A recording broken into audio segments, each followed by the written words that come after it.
La paix avec vous, la paix chez vous.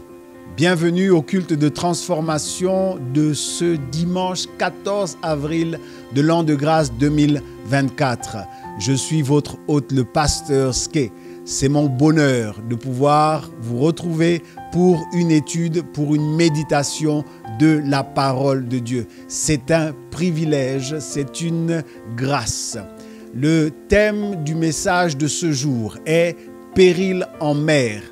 Et le texte est issu d'un récit tiré des évangiles synoptiques.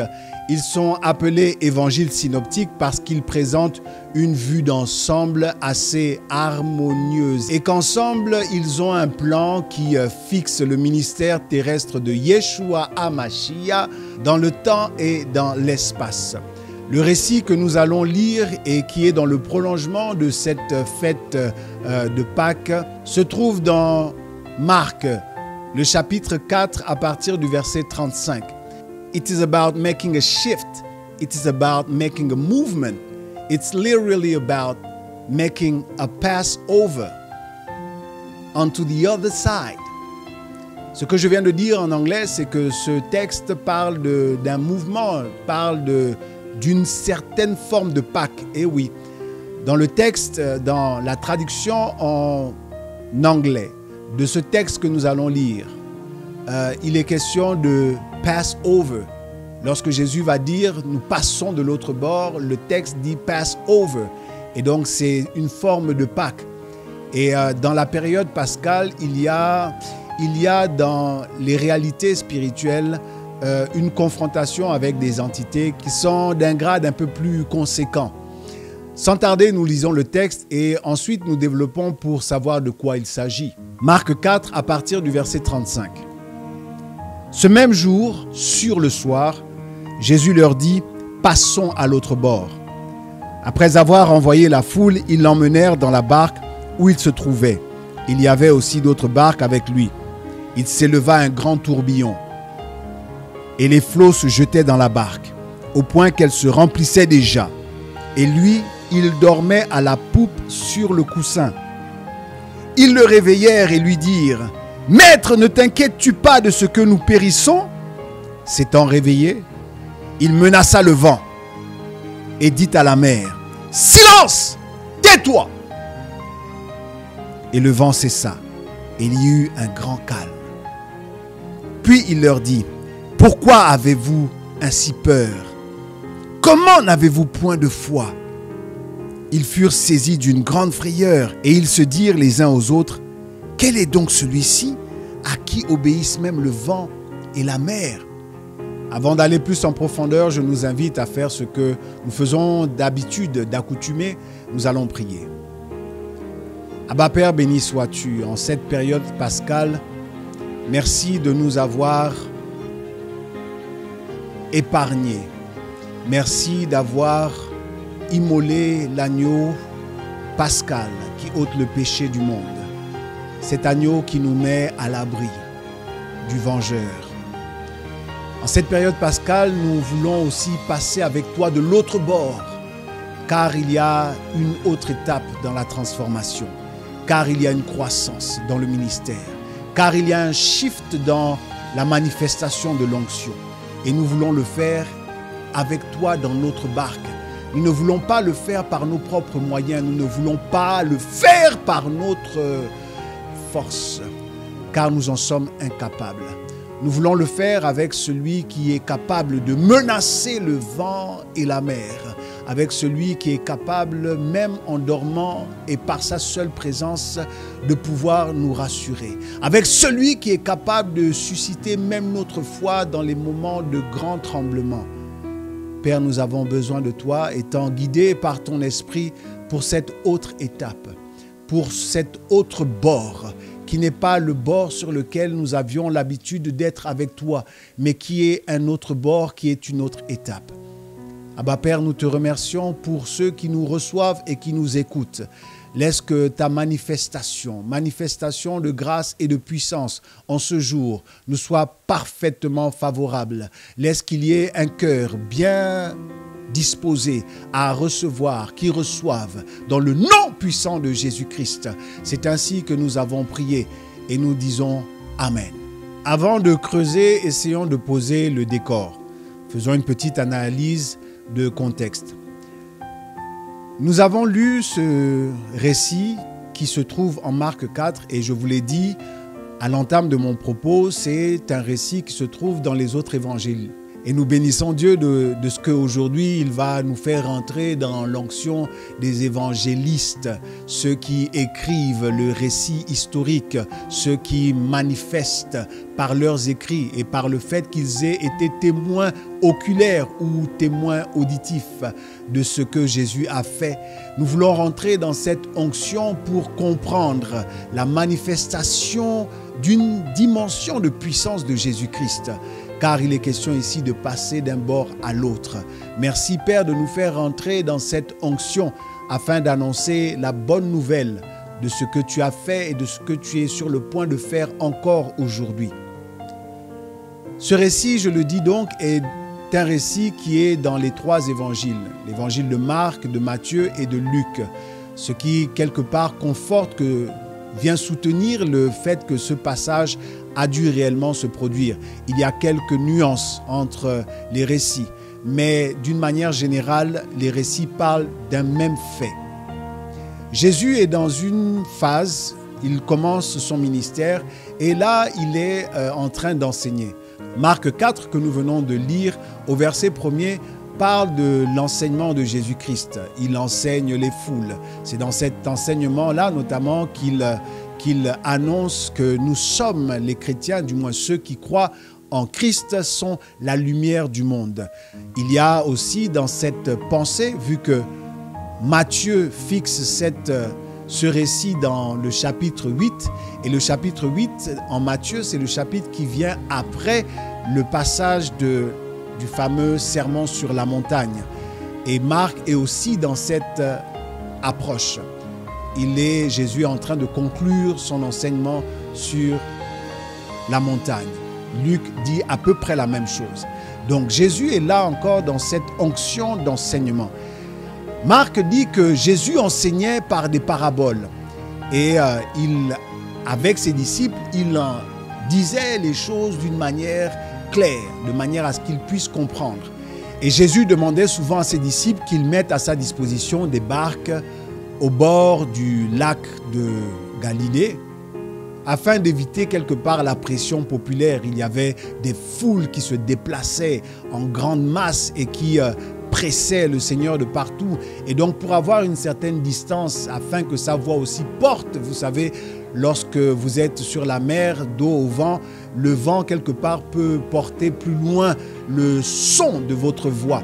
Et donc, il avait comme ça des barques mises à sa disposition par les disciples, apprêtées par les disciples pour pouvoir enseigner, pour pouvoir avoir cette distance de sécurité et pour permettre au vent de porter plus loin sa voix. Donc, nous pouvons nous avancer en disant que ce qui va se produire là reste dans la dynamique d'enseignement des disciples en particulier. Il y a un enseignement que Jésus veut communiquer à ses disciples lorsqu'il leur dit à la fin de la journée. Marc dit que la nuit tombait lorsque Jésus a dit à ses disciples « Passons de l'autre bord. Let's pass over onto the other side. » Allons de l'autre bord. Faisons une Pâque, faisons une Pessa. Alors sur la carte qui s'affiche sur votre écran, nous regardons l'emplacement du lac de Galilée et l'endroit où Jésus se trouvait, qui est aux alentours de Capernaum, là où il a commencé son ministère terrestre. Vous pouvez voir que selon la longueur, le lac s'étend sur une vingtaine de kilomètres et que sur sa largeur, c'est à peu près 12 kilomètres qu'il fait. Donc c'est un lac qui est assez grand. Pas le plus grand, mais assez grand. Et la navigation va se faire de nuit. Un autre clin d'œil historique et surtout archéologique par rapport à la barque de Galilée qui s'affiche sur votre écran nous présente aussi le détail du récit de Marc. Et le récit de Marc a été choisi justement à cause de ces petits détails historiques qui sont intéressants. Et donc la partie qui est désignée par la poupe de l'appareil et la partie arrière de l'embarcation. Et sur cette partie arrière, Marc disait que Jésus dormait. C'est vrai que lorsqu'on se pose la question, si c'était un voyage de jour, on ne comprend pas bien pourquoi Jésus serait en train de dormir, sauf s'il faisait la sieste. Mais l'on comprend bien qu'à la fin d'une journée d'enseignement fatigante, Jésus a trouvé qu'il était bon de se reposer. Et il avait un petit coussin, certainement pour s'asseoir, pour les modalités du voyage. Et il avait posé sa tête sur ce coussin à ce moment-là. Et en plein milieu du lac, c'est moi qui le dis, mais à un moment donné de cette navigation, il y a quelque chose de surprenant qui se produit. Il y a un tourbillon, un vortex qui se produit. Le vortex, d'après les explications scientifiques, c'est principalement un phénomène qui est créé à cause de la circulation, de la circulation du vent, des masses d'air. Et donc, lorsque ces deux masses d'air se rencontrent, à cause de température égale ou bien à cause de pression égale, finissent par créer un mouvement qui fait tourner le vent sur lui-même et donc créer un vortex. Ce vortex peut se produire en altitude ou alors peut se produire sur la mer. Il y a quelques images que l'on peut retrouver sur les moteurs de recherche sur Internet pour voir ce que c'est. Alors il y a ce vent qui se soulève et qui commence à secouer la barque.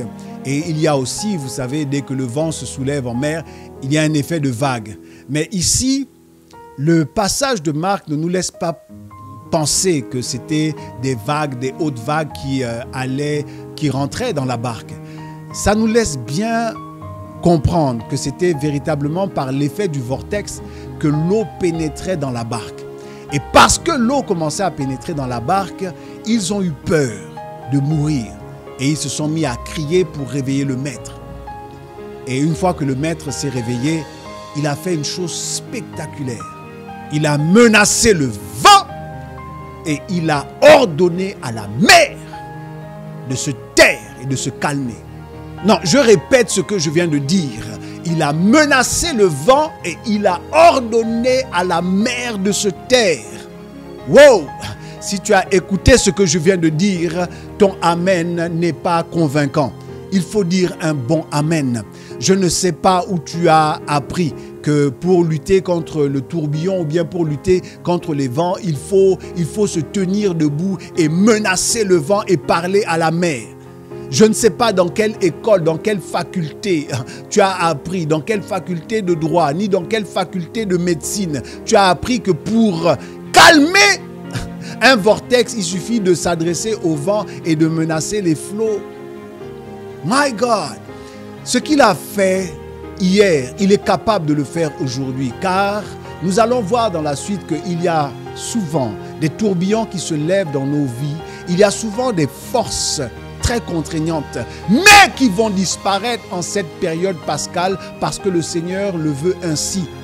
Et une fois qu'il a menacé ce vent et qu'il a parlé à la mer, il se retourne vers les disciples et il leur reproche d'avoir eu peur. Il leur reproche d'avoir quelque part manqué de foi. Pourquoi je dis manquer de foi? Parce qu'il dit, où est votre foi?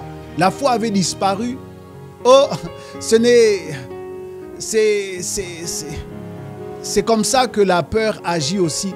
Vous avez déjà vu la peur paralysante? Eh oui, il y a des personnes lorsqu'elles sont en situation de peur, elles sont paralysées, elles ne peuvent plus rien faire. Voici un serpent qui est devant toi. On dit serpent, tu as vu le serpent, mais bizarrement tu es bloqué, tu n'arrives pas à fuir. Même fuir, tu n'arrives pas à fuir. Il y a des peurs qui sont comme ça. Et cela dépend de la nature des personnes. Et quand je dis la nature des personnes, ce n'est pas tant la nature physiologique des gens. C'est vrai que certaines personnes sont incapables de courir vite, plus que d'autres. Mais là, c'est davantage une question de nature intérieure. Il y a des personnes téméraires. Il y a des personnes qui, face au danger, font face au danger. Il y a des personnes qui, face au danger, font dos au danger. Il y a des personnes qui, face au danger, restent immobiles, bloquées, ne sachant pas s'il faut fuir ou s'il faut faire face. Et cet immobilisme est très souvent dangereux. Touche ton voisin, dit qu'il ne faut pas être immobile par rapport au danger. Il faut réagir. Soit tu es chaud, soit tu es froid, mais tu ne peux pas être tiède. Tu ne peux pas manquer de réaction. Où est passée votre foi? Cette question, elle est étonnante. Elle est étonnante à ce stade. Il parle à qui? Il parle à des disciples qui ont déjà vu des manifestations étonnantes de la foi, de la puissance de Jésus-Christ. Il parle à des disciples qui ont déjà eu ce reproche-là de manquer de foi. Où est passée votre foi? Où est passée ta foi? Si Jésus est avec toi dans la barque, et là je parle à quelqu'un qui m'entend, si Jésus est avec toi dans la barque, c'est déjà une bonne chose. Parce qu'en cette période pascale, il est déjà avec toi. S'il a déjà mis le sang, si lui-même en tant qu'agneau pascal a déjà été immolé et que toi-même tu as déjà été marqué par le sang de la grâce, c'est que Jésus est avec toi dans la barque. Déjà que tu aies peur parce que Jésus est avec toi dans la barque, c'est déjà problématique.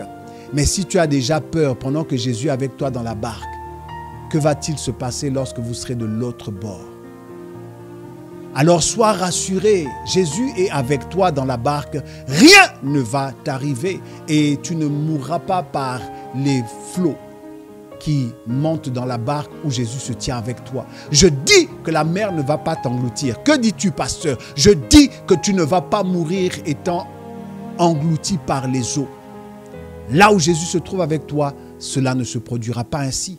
Où est donc passée votre foi? Et là, les disciples ont la réaction qui est tout à fait normale.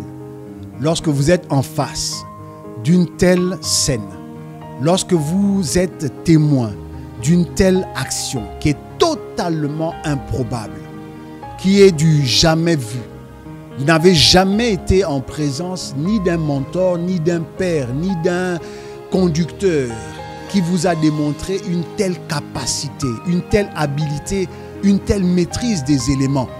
Parce qu'ils disent, mais comment cet homme arrive à menacer le vent et la mer et que ces éléments lui obéissent? Cette réaction, elle est saine. Oui, nous devons avoir une réaction saine qui est de cet ordre-là, de se poser des questions du comment, ça a commencé où? Qu'est-ce qui s'est passé là? Est-ce que vraiment j'ai vu ce que j'ai vu? Est-ce que vraiment je suis le seul? Je me suis pincé, j'ai mal. Mais en plus de ne pas être le seul, il y a tout ce monde-là qui a vu ça. Parce que pourquoi j'ai encore choisi le récit selon Marc? Marc dit qu'il n'y avait pas qu'une seule barque, alors que les autres évangélistes laissent penser qu'il y avait une seule barque dans laquelle Jésus se tenait avec tous ses disciples. Non, Marc nous dit qu'il y avait les barques. Il y en avait plus d'une en tout cas.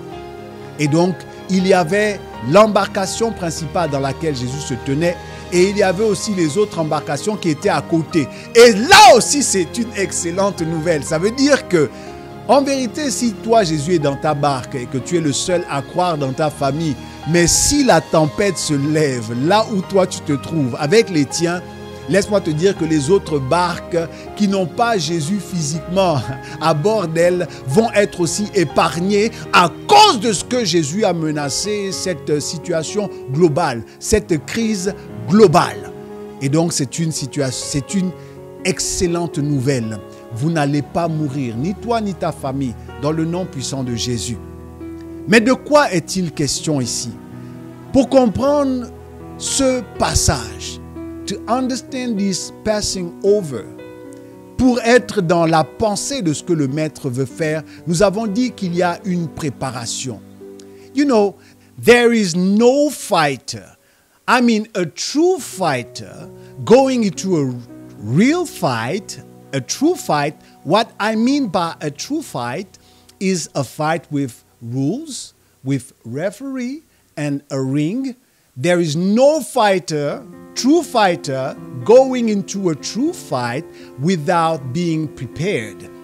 Because if you do so, you will be knocked out for real. Ce que je viens de dire en anglais, c'est qu'il n'y a pas de combattant, il n'y a pas de véritable combattant qui se allant à un combat, un vrai combat, avec un ring, avec un arbitre et des règles. qui, allant à ce combat-là, ne se prépare pour ce combat-là. Non. Aucun boxeur professionnel, aucun combattant professionnel ne peut se présenter à un combat digne de ce nom sans s'être préparé. Et quel est le combat pour lequel Jésus a demandé de passer de l'autre bord? C'est ce que nous découvrons tout de suite en lisant Marc 5 à partir du premier verset. Ils arrivèrent à l'autre bord de la mer, dans le pays des Gadaréniens. Aussitôt que Jésus fut hors de la barque, il vint au-devant de lui un homme sortant des sépulcres et possédé d'un esprit impur. Cet homme avait sa demeure dans les sépulcres et personne ne pouvait plus le lier, même avec une chaîne, car souvent il avait eu les fers aux pieds et avait été lié de chaînes. Mais il avait rompu les chaînes et brisé les fers et personne n'avait la force de le dompter. Il a brisé les chaînes. À la croix de Golgotha, il n'y a qu'un homme fort qui est capable de briser des chaînes et de se délier des fers. Ah oui, ça veut dire que ne te laisse pas tromper. Et personne n'avait la force de le dompter. Il était sans cesse, nuit et jour, dans les sépulcres et sur les montagnes, criant et se meurtrissant avec des pierres. Ayant vu Jésus de loin, il accourut, se prosterna devant lui et s'écria d'une voix forte: « Qu'y a-t-il entre moi et toi, Jésus, fils du Dieu très haut? Je t'en conjure au nom de Dieu, ne me tourmente pas. » Voilà ce qui attendait Jésus et ses disciples de l'autre côté du bord, de l'autre côté de la mer, à Gadara. Il attendait un homme fort, un homme très fort. Je ne sais pas si autour de vous, vous avez déjà eu à expérimenter la présence d'un homme fort, capable de briser des chaînes, de casser des fers. Non, je répète, moi je ne l'ai jamais vu. Je ne l'ai jamais expérimenté. J'ai vu des hommes forts à la télévision. Il y a des émissions que je regarde, notamment une émission qui passe sur une chaîne dont je tairai le nom, où il y a véritablement des hommes forts. Mais je n'ai jamais vu une épreuve dans laquelle des hommes forts se mettent à briser des chaînes, à casser du fer avec les mains. C'est impossible, c'est du jamais vu. Voilà ce qui attendait les disciples de l'autre côté. Voilà ce qui nécessitait qu'il y ait une préparation dans la nuit, dans la barque. Voilà ce qui nécessitait le shift. Voilà ce qui nécessitait le Passover. Je vous ai dit que dans la période pascale, c'est la période où dans l'esprit, il y a véritablement des entités puissantes qui doivent tomber. Il y a des entités qui ne sont pas de la petite blague, pour laquelle nous devons être préparés. Je vais vous donner un petit témoignage. Alors que mon épouse et moi, nous étions ouvriers à l'église de Sotega, dans un ministère de la place. Lorsque le Seigneur a voulu faire réaliser un shift dans la manifestation de l'onction, je me rappelle que quelque temps avant, il m'a donné un rêve. Dans ce rêve, lorsque j'étais au bord de la mer, j'étais venu, je pense, en pique-nique avec quelques fidèles, quelques frères et sœurs de l'église. Et lorsque nous avons mis les nappes et commencé à pique-niquer, il y a eu soudainement le ciel qui s'est assombri. C'était du côté nord-ouest. Le ciel s'est assombri et il y a eu comme des nuages très sombres avec une espèce de tornade. C'était une espèce de tourbillon qui avait des membres et face à qui je me tenais. Et lorsque je me suis retourné, les frères et les sœurs commençaient à fuir. Tout le monde était effrayé par la scène. Je regardais la scène et je n'avais pas peur. Mais je me suis tenu debout et, chose étonnante, je me suis mis à me battre contre la tornade. Si tu as quelqu'un autour de toi, dis-toi quelle chose bizarre de se battre contre le vent. Je ne sais pas qui t'a appris que tu pouvais te battre contre le vent. Ne fais surtout pas ça, ne te bats pas contre le vent. Tu te bats contre le vent et même si ce vent a comme des bras pour te gifler ou pour te frapper, comment vas-tu réussir à te battre contre le vent? Je me suis comme battu contre le vent, mais je n'ai pas eu de victoire. C'est vrai que je me tenais, il y avait eu comme un échange. Je ne sais pas comment je parlais avec le vent, ni me battais contre le vent, mais c'est l'impression que j'en avais au réveil. Et j'ai partagé cela à mon épouse et au collège paroissial de l'église. Et j'avoue que j'étais assez content de ce que dans mon rêve, je me batte contre le vent. Mais par la suite, il y a eu à l'église, et il y a des personnes pour témoigner, il y a eu à l'église, notamment dans le collège pastoral, vu que j'étais déjà pasteur, il y a eu à ce moment-là une collègue, pasteur aussi, que j'avais vue dans le rêve et avec qui Dieu a commencé à manifester un shift dans l'onction. Les prédications, l'exercice du ministère étaient différents. La présence de Dieu se faisait de plus en plus agissante. Il y avait des délivrances, il y avait la guérison, imposition des mains avec l'huile d'onction et il y avait véritablement des manifestations à ce moment-là. Mais j'aurais tellement aimé qu'il se trouvât à ce moment-là quelqu'un capable de m'envoyer dans Marc 4 pour me faire comprendre que je n'avais pas à lutter contre le vent. J'avais juste à comprendre. Surtout que dans le rêve, il y a eu un moment où j'étais un peu étonné. Je n'avais pas peur. J'étais étonné de la scène. J'aurais dû invoquer le Seigneur. Mais cette préparation où vous devez maintenant vous tenir face au vent pour menacer le vent, c'était une préparation à un mouvement, à un shift, à une augmentation dans la manifestation de la puissance et de l'onction. Écoute ce que je suis en train de dire. Dans la manifestation de la puissance et de l'onction, ce que Jésus était en train de montrer à ses disciples, comment il les préparait, c'était pour leur donner un cas pratique de comment ce qui s'est passé la nuit avec le vent et la mer, comment cela peut se produire aussi dans la vie d'un être humain. Voici un homme chez qui il y avait véritablement un tourbillon puissant qui s'était levé. Cet homme était fort, très fort comme les vagues, comme les flots de la mer.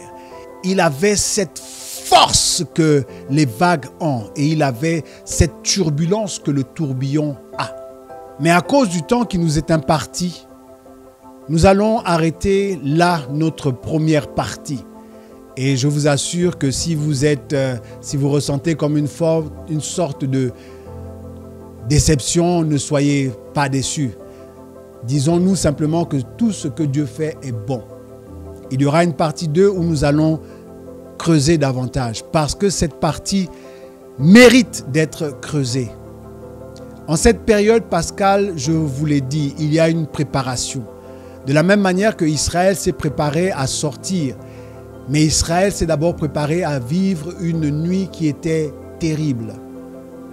De la même manière, nous aussi, nous devons nous préparer à vaincre. Le Seigneur ne nous prépare pas à être vaincus, même si le reproche qui est fait à la foi est un reproche que nous devons écouter. Mais ce qui est sûr, c'est que le Seigneur est prêt à manifester une grande puissance et à nous conduire quelque part à regarder et à obtenir. Car il y a cet adage en anglais qui dit que « What you see is what you get ». Ce que tu vois, c'est ce que tu as. Nous voulons remercier le Seigneur pour cette première partie, vous bénir dans vos maisons. Vous inviter à rester avec nous pour le culte de la semaine prochaine où nous allons poursuivre cette édification véritablement riche. Nous avons toujours le challenge d'augmenter la taille de nos abonnés sur la chaîne YouTube. Alors partageons ce message, laissons des petits commentaires, activant tout ce qui doit être activé pour recevoir les prochaines publications de Magen. Que le Seigneur nous soit favorable cette semaine. Que cette puissance et cet enseignement de puissance, cet enseignement du shift dans la manifestation de l'onction qui a commencé, se poursuive jusqu'à ce que le Seigneur fasse de tes ennemis ton marchepied, jusqu'à ce qu'il réduise à néant les vents, les tourbillons, les flots qui se sont levés pour menacer, pour oser menacer ta vie de péril. Parce qu'elles n'ont pas craint que le Seigneur était dans ta barque. Elles ont certainement pensé que comme c'est une période de navigation calme et que le Seigneur est en train de dormir dans ta barque et qu'il n'y a pas et que tu passes par un temps cool, pépère, elles ont pensé que c'était le bon moment pour déclencher une attaque. Cela ne se produira pas comme ils ont pensé que ça va se produire. Au contraire, le Seigneur va manifester une grande puissance, une grande capacité à ton bénéfice. Et si cela t'est donné de voir, alors cela t'est donné aussi de le posséder et de pouvoir le manifester aussi dans ta vie. Père, béni sois-tu de nous apprendre à nous tenir face au vent, à commander au vent et au flot, et que toute la gloire te revienne. Dans le précieux nom de Jésus-Christ, nous avons prié. Et nous nous disons à dimanche prochain. Amen. Je te dis merci.